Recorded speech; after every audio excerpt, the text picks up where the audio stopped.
Singing stimulates the immune response. A 2014 study showed higher levels of immunoglobulin A, I practice that word so much, an antibody your body secretes to help you fend off infections after singing. Singing increases your pain threshold. A 2012 study found that singing in a group triggers the release of hormones that raise your pain tolerance in ways that just listening to music doesn't. Singing may improve snoring. Spouses, you may get a nudge.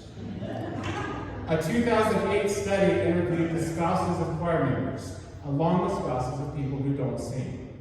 The researchers found that significantly fewer choir members snored. This led them to recommend regular singing as potential treatment for snoring. Choir practice is on Wednesday nights. Singing improves lung function.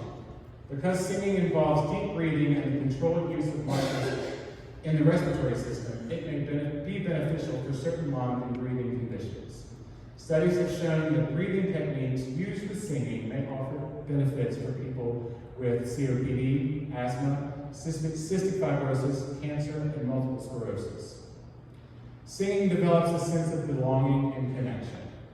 In one 2014 study involving 11,258 school children, researchers found that children in a singing and musical engagement program developed a strong sense of community and social inclusion.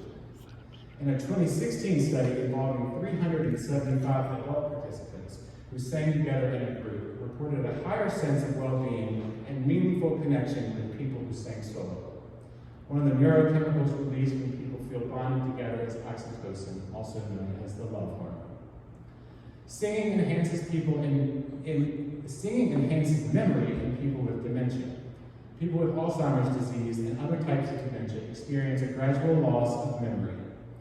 Studies have shown that people with these conditions were able to recall song lyrics more easily than other words. In one singing study by the Alzheimer's Foundation, participants said it was nice to be able to remember something. Isn't that nice? However, the singers found they remembered more than just the lyrics. For some, singing familiar songs suddenly brought back life's memories they'd forgotten too. Researchers found that singing songs learned at a younger age caused a spontaneous return of autobiographical details for many people. Singing helps with grief. Singing in a group doesn't just help you with physical pain, it also helps you with emotional pain you feel after you've lost someone.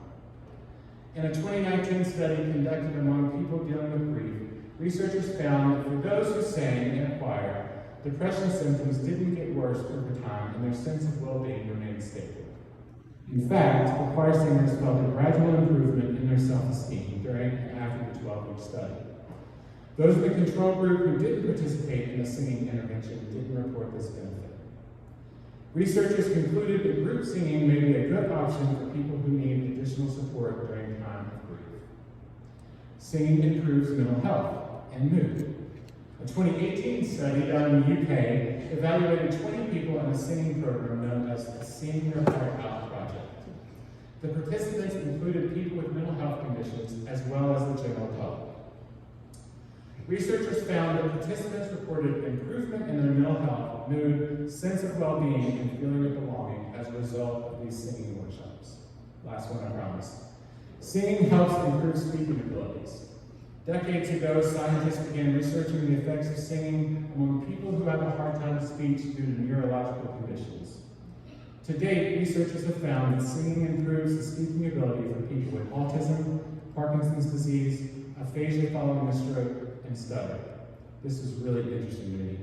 Singing stimulates multiple areas of the brain at the same time. This may enable people with an impairment in one part of their brain to communicate using other areas of the brain. Pretty fascinating. So great.